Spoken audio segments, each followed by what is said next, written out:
webinar, so everyone should get a notification saying that we are recording. So with that, I'm going to have Francis and Misty introduce themselves. And if one of you want to just also kind of just share and tell about Port Resources and the work that you all do, that would be great to kick us off. Sure, I'll start out. Hi, I'm Frances Ryan. I'm Director of Operations at Port Resources. I've been here for 6.5 years. I've worked longer than that in all the places. That's funny, something just popped up. There we go. And we have a range of services. We have 20 home support group homes. We provide shared living, independent living to folks in the community. We have a small day program. We provide outpatient mental health counseling and medication management, and then also behavioral and psychological consultation. And we work primarily in New York and Cumberland counties, mostly in Cumberland, some in New York. And we have been around since 1979. Misty, what would you add to that? Anything? I'm Misty Diamond. I'm the Director of Quality Assurance at Port Resources. I've been at Port for longer than I can count. I don't know, 16 years maybe. And I think Frances said it all. We have a very diverse list of services. So that played into this. Awesome. So we were excited to put this together because I think, you know, Port Resources has started. You've been with us for about a year. Am I right? Yep. And I think we really wanted to share your story about how your path to getting a new electronic documentation system or a change in the way that you wanted to share that story, because I think a lot of providers out there, you know, kind of decide when they're looking for a new system, or they're not sure if they want to transition, they probably having someone share that story is a good resource for them. So can you all kick off and just paint a picture of why the organization needed to start looking either for a change, or what you were looking, you know, what the organization looked like before, and why you needed to start looking for an electronic documentation system? I mean, I'll start, and then Misty, you can add to it. Misty, you know, we're lucky that Misty has kind of a longer history here, and I think this was either the second or third round of looking at a new system, maybe. Definitely. So, yeah. So we had used a homegrown system developed and maintained by an in-house software developer for, is that about 10 years?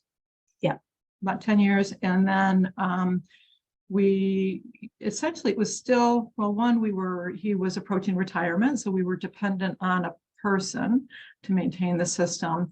And we also needed, you know, over time, we needed more and more improvements to that system. We were also semi-electronic, so we had a combination of doing the system, you know, working within our system and doing the billing, but also having paper charts. So we really didn't have a full electronic health record at that time. So those are the big things. We really also needed to, you know, focus on reducing reliance on paper. It was time to move forward and get a more robust system. yeah. I think it was almost kismet with the timing of everything, and then if you can look at it that way, the pandemic coming, because it was time, and so it helped nudge us along, I think, and our guy retiring, so sparked us looking deeper than we had in the past. But we did have some experience looking at systems because we had considered it previously. So we started kind of where we left off, I think. Awesome. And so, Misty, can you, or Frances, can you just kind of walk through like the prep that you did, or kind of the process in identifying a system? You know, did you kind of come up with a list of criteria? It sounds like you did this a couple times. So did you already have a criteria developed, and how you found about like how you shortlisted systems, anything that you think would be good for the audience to know? We called it Robin's list. So our finance director had a massive Excel spreadsheet with, you know, from past times, and so that got dusted off. But we really looked through between July and October that we've set up an internal team. So it was myself as Director of Operations, Misty, Quality Assurance, our Finance Director, our Clinical Director, our HCBS Director, and our IT Director.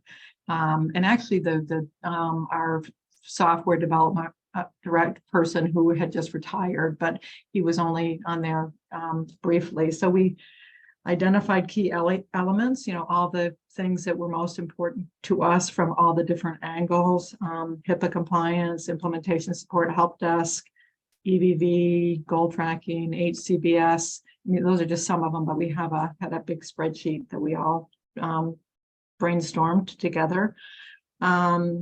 We did a broad search through, I had to go back and remember where we did that, but it's a platform called Capterra, or a website called Capterra, and they had a lot of information, and you could do research and then read reviews of various softwares. So we relied on that. We started with a list of 40 different programs to look at, and we narrowed it down to 12, and then we narrowed it down to 2. Mostly narrowed it down to 2 because of the combination of everything was really best. It existed in the 2 platforms that we looked at. We did demos, and then we did more demos, and we did more demos for management team members because we wanted everybody's input and buy into it.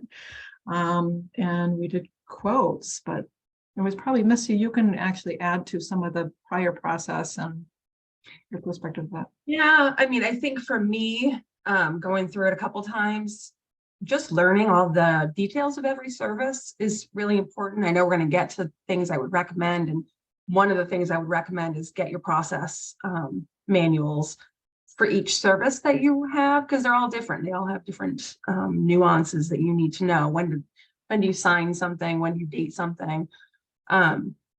So that was really important. And so we did have some tools that we had developed internally to help us kind of know exactly what every service needed. So that was an important thing. And we also needed something that we could use for billing, because our old system supported our billing. And that was a pretty big deal, switching not only our documentation, but how we get paid. It's a long list of things that everyone really wanted. So big process. Yeah. So I know we always like to talk about the wins of getting a new system, but can you talk about some of the challenges that you faced during that process? And you kind of touched on some advice, so maybe the challenges, and if you could look back how you might have addressed, or if it's just challenges that you think you're going to face anyways during the process. One thing that you did all mention is it sounded like you had many different people on the team from different areas of the organization, and kind of if you can speak to that too, if that helped, I feel like a lot during the process. I think it helped to do that, although we had, it was at some point I jumped back to be more of facilitating the process, because we'd had a lot of different, people come with strong perspectives and things, things that they're advocating for, and coming from their angle. So it was, but I think it was a challenge, but also a strength to have really all the different angles, because then we were making sure that it was going to work for everybody. But then it really took an investment of time, to really all of our time to really keep on powering through. And yeah, and then it came down to we just have to pick one. And we developed some little relationships with the people who had given us all their time, and so that was challenging, but I think it ultimately came down to our mix of needs, right? I mean, that's really what did it, is we needed something that would accommodate and be flexible. I think another thing that was interesting with our team that we used to choose the product, everyone kind of comes with their own, the things that we were used to doing. And so no one likes change. No one's like, sign me up to learn a whole new way to do everything, especially in the pandemic. But, getting folks on board with a system that really could integrate our departments a whole lot better. Having a consent that different services can see, that's pretty important. So I digress. I'm going into the fun stuff I love. Yeah, so I encourage you to kind of continue. So the next thing is, what advice would you give other providers going into the process, or if they're already in that process, kind of what advice would you give providers? I think my first one really is like, what do you want? What do you need? Not what do you want? Have a wants and a needs list. We certainly had things that we really thought would have been cool. But it came down to, is it going to bill for the services, for the insurances that we use, is it going to work for our staff? Because we have staff in houses, cars, building, office buildings, people out in their homes, out in the middle of nowhere. And so knowing exactly what you need for your services, I think, is the first step. And then what's a extra bonus thing? Francis, anything you? Yeah, no, I mean, I think really the core team from everybody from all angles really makes a difference. So we're not, I mean, it wasn't just IT, obviously, it wasn't just finance. It was really, we all speak different languages. We all see the system from a little bit different angle. So that to me was really important, to have really a balance of people involved, and also to, make a commitment to meet regularly and not let up. Yeah, it sounds like it's a big time investment, but you kind of need to commit that time, because, it's like the no pain, no gain sort of thought process. I think you both have mentioned kind of staff buy-in and needing that. Is there anything that you can kind of like point to that you did to like get staff buy-in? So whether it's like more training, or whether it was showing something about like what we think we're going to get from a new system. You mentioned consent, that consent and kind of being able to share that across system, which saves time, right? And kind of consistency. But was there anything other that you can point to get buy-in from staff, especially from like different levels? Excuse me. I think it was funny because I expected buy-in from our management level, senior level, right from there up. I expected that because our older system had some quirks. So I kind of thought people were ready to jump. But I found that the DSPs, the users, the everyday users, are the ones that bought in way quicker. Just because they liked it. It was easier. That's what I'm hearing from most people. Once they kind of get past the how to log in, they like it. It's easy and intuitive. But right now, I don't know, I'm pitching how awesome reports are, and the fact that we can streamline things like consents so that it's less of a burden on so many people and just something easily managed by a smaller group. Yeah, I think that, I mean, doing the demos up front, we had our core group and we did the demos, but being able to actually see what the different systems looked like, how they work. So for me, those were really important, to have people actually see what it could be. People were, frightened about making the change, but I think including a broad audience for the demos early on, I think is a good thing. Awesome. So we've kind of now moved in, and so you chose awards. Can you talk about any wins or aha moments that you've had at the organization since kind of implementing? And I know that you're still fully, still sort of in the implementation process, but since using awards, any aha moments or wins that you've noticed? I could list tons. Francis, do you have any before? No.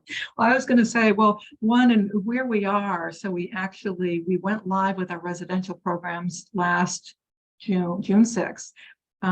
We went live with our shared living program late November. We're on the verge of going live with our outpatient counseling. And then in January, we'll go live with our independent living day and med management, just to give you a sense of, so we're in the, in the thick of residential, and we're just gearing up for the other ones.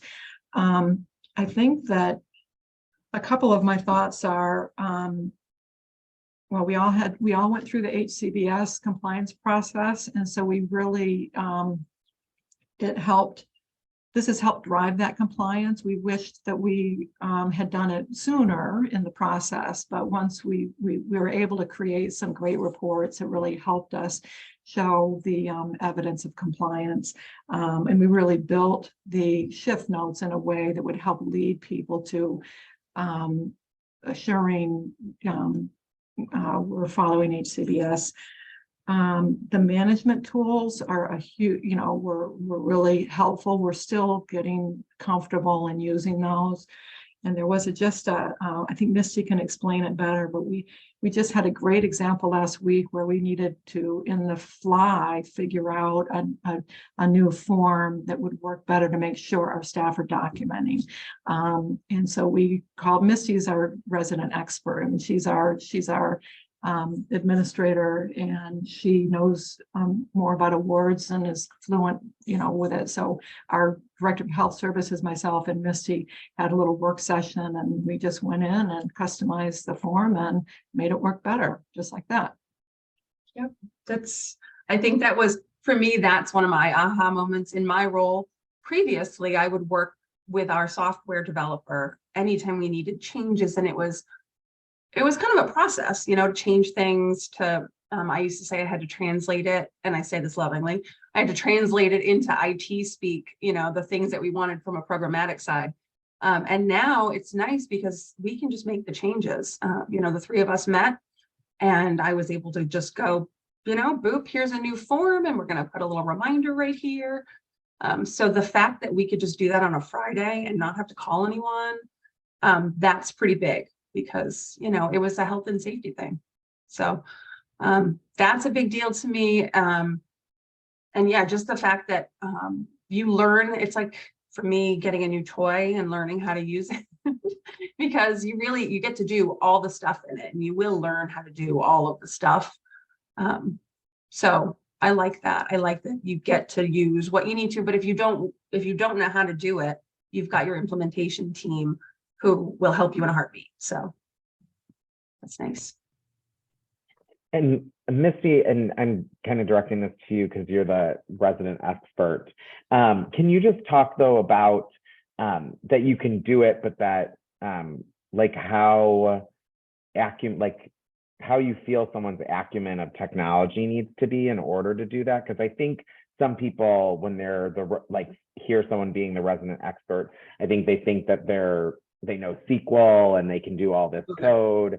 And I think just sharing maybe the story of when you say that it's easy to make a change, I don't know if there's a way that you can kind of communicate on how easy that really is to the folks on the call. Sure. So in my years as the QA director, one of the things I've done is build forms for the agency, professional looking, learned Word, how to get into the weeds of Word.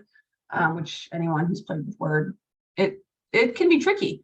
I think awards is easier than using a Word document sometimes. And anything you don't remember how to do, because certainly I've had to do things several times and then I remember, but there's a help site that you can go to and you can look anything up, and it is step-by-step instructions on how to do anything.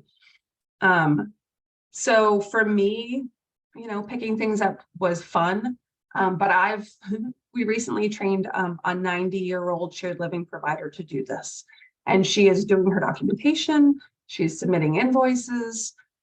We're going to have her start working on her fire drills and doing goal reviews in there. So we're doing little baby steps with them, but I just keep saying, if we can train her, we can train anyone. And as somebody who's not real, I'm not a real tech savvy person, but the going into the instructions and being able to read through and then practice and pull the screen up. And then our implementation team has been fabulous in terms to holding our hands and teaching some of us how to do things, and multiple times if we need it. So it's really been it's been a fun collaboration in terms. I feel like we're partners, and they'll help. They've been helping us figure it out along the way. Yeah, I'm gonna miss them when we're done. I'm gonna say that right to them too. Yeah. I feel like they are our teammates because they don't ever get upset with me. And I definitely email them multiple times a day sometimes because I'm working on stuff. And they also will configure things, and then we might give it a week and change our mind and say, that didn't work the way we thought it would. And then they just change it. They're very friendly and helpful. So before we I think there's continue about talking about the implementation process, we do have a quick question. So the question is, what are the benefits as far as tracking if a daily document was done correctly, and can auto reports be sent? So yes, to everything. There's different parts of the system that like there's goal tracking, that's a section.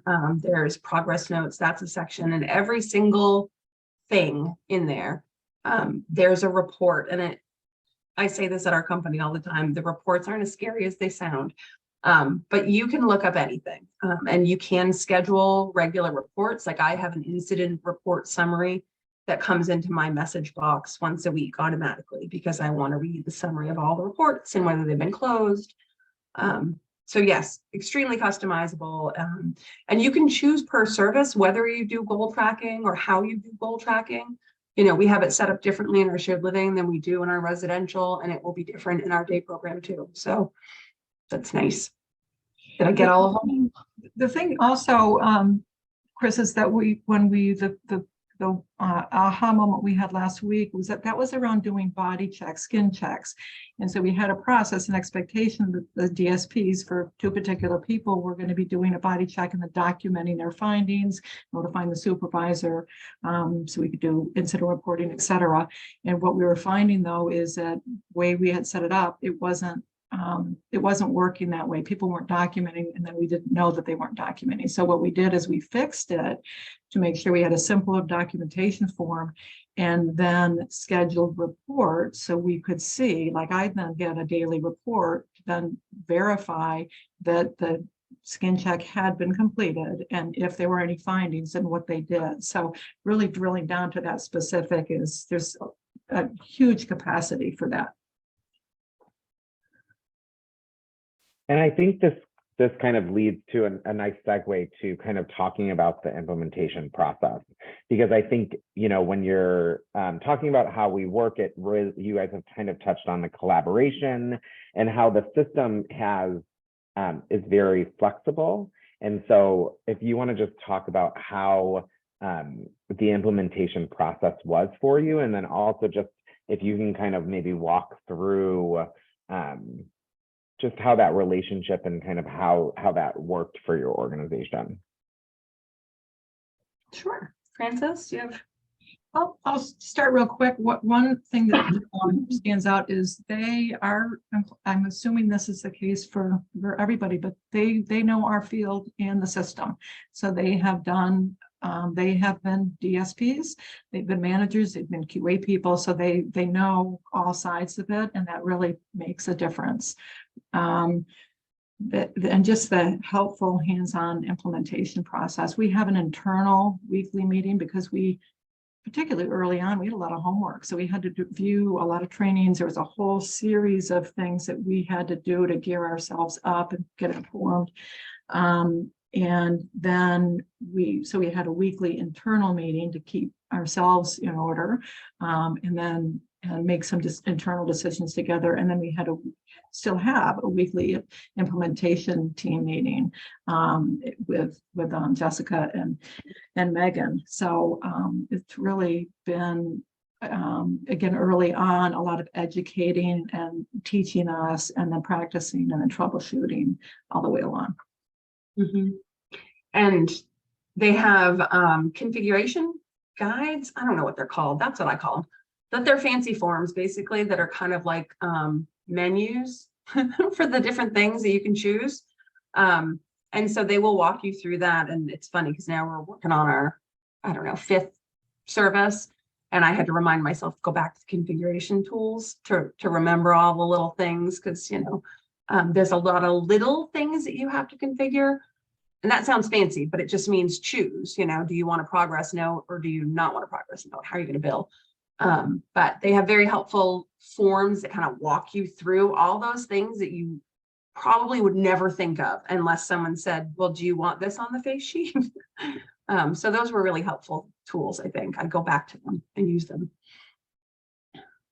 And yeah, I would echo that they're super helpful. We also have our finance team meets with billing builder folks, and they do kind of separate training and work on the billing builder stuff. And I do think that doing this has just really helped our agency streamline a lot of things, not just, you know, because we had to get a new EMR, but things that were kind of wonky process before, you have to kind of solve it. So it's putting things in place and systems in place that make sure those things are getting done. Are your fire drills done? Do you have 2 overnight fire drills? You can run a report now and it shows you. So did I answer all the questions? I think. Yes. And so we've got another question. So I can kind of touch on this, but I'm not sure if you all are at a stage, but does the system produce reports to identify trends? For example, increasing med errors or behavioral incidents? It does. Francis, I haven't played with insights very much. It does, and we're still gathering enough data to make this meaningful, but it does. And so there's with a package that we purchased, there's insights, which really pulls beautiful dashboards. Incidents are part of that you can really see visually, and we're still learning how to use that tool. And then you can pull you can pull reports that you can also then pull into Excel and then manipulate and do other things with. So you can either get their canned report, or then you can customize it, and then you can export it and do other things with that. But we're still learning all of those. Yeah, and I have to say, like the reports I ran today, it just makes being a QA director much easier because I can basically audit any record in the system from my desk. Anything else, you know, physical, I'm gonna go to the house, but beyond that, not hunting down things because it's all in here. Even things that you save in the client file cabinet, you can run a query report. So as long as you're looking for, you know, all of your psychotropic med visits, and that's what you called them, then you're going to find them all. And today I was looking at plans that are coming due or plans that are overdue. So anyone who's tracking person-centered plans and service planning and trying to keep track of all those dates, you can look at the whole agency all at once in one report. So it's been great. And it's great too, because I use it to support people. If I see a plan coming due and I know it's a new manager, I can reach out and say, hey, I see you have one coming due. Do you want to schedule some time to talk about it?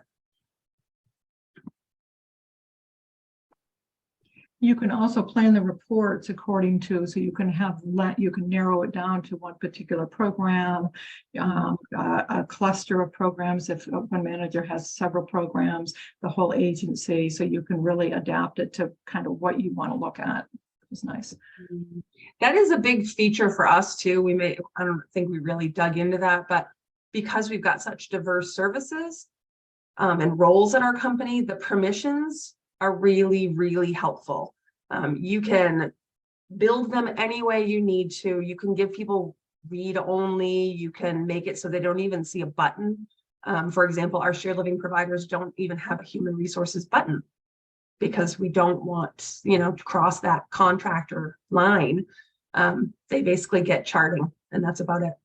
So I appreciate that we can tailor our user groups exactly by their role. Yeah, this has been awesome. So we went through kind of all the questions and conversations. So I just wanted to see if I'm going to see if there's any other questions that come through in the next minute or so, but also just wanted to give Francis and Misty an opportunity if there was any final thoughts. I know we gave some advice, but any final thoughts that you want to share with the group today? I would say if anybody wants to reach out directly, we're happy to kind of talk you through any specific questions you have, or we could do our own version of a simple demo. I'll volunteer Misty, but under the training, because we have training programs, and so you won't see any names, but it can show you some of the capabilities, and we're happy to do that. And I would add, I was just thinking something. It does have one of the things, we keep talking about configuring things. It's got a form library. So some of the forms that I've created, I actually borrowed from this form library, and then you can easily just update them, like taking a Word document and kind of making it your own form. So that's nice. That's a little feature. There's also really interactive calendar that you can, we have our counseling appointments being scheduled in there, and they can click right on the appointment and get right to their progress note. So for anyone who's got any anxiety about users, there's a lot of really cool tools for the people who are going to use this every day. I think learning about all those little things, it takes time. That's probably the biggest thing. You focus on just getting a progress note and a billing done, and then you kind of build from there. We also reached out to Mary Dunn at OHI a couple of times as an agency that had already implemented awards, and it was helpful because she knew the system, but also knows our system, and then so we would offer that same to folks too. Okay. It's helpful for Guardian reports too. I would say anyone who's like reinventing the wheel, trying to get some info out to a Guardian or a case manager about what folks have been doing for the month or the week, you can easily pull that info and send it off, print it and scan it, however you want to do it. But I know we have people who type whole emails. These are all the things we've been doing this week, whereas you can just pull it right out of the system and send it on.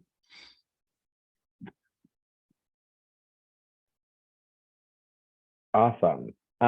So we don't have any other questions. And Francis and Misty, so you kind of offered that do you mind and we're going to send a follow-up email with the recording most likely in the next week or so to everyone that registered. Do you mind if I share your contact information in that email? Right. Okay. Awesome. Yeah, this is one of those things too. It's really helpful. Talking to Mary Dunn at OHI was very helpful, because there's some creative ways you can use some of the things in the system. And as Megan and Jessica from our implementation team say all the time, Maine has some wonky billing rules. We have very interesting rules here. And so figuring out creative ways to make that manageable has been a lot of brainstorming. So and I'm glad that you all touched on that, because I was going to kind of mention about that we're trying to build that community both in a main front and just like that client community, and also just supporting all the work that you do, whether you're a client of ours or not. That is, we're here. That's kind of my role as a strategic partnerships manager, is to put on different webinars and do different initiatives that really plug us into the community. And so we are excited to be part of MACSP, and we're so excited to have Francis and Misty here today and share their experience with us. And hopefully the audience found this as great as I did. So with that, I think we're all set. We don't have any other questions, but if you do have any questions, again, I'll send a follow-up email. You can reach out to myself if you have questions about awards or want to learn a little bit more. And then if you also want to kind of pick Misty or Francis's brain, their contact information will be there as well. thank you for having us. Yes, thanks everyone. Thanks so much. Bye. Bye.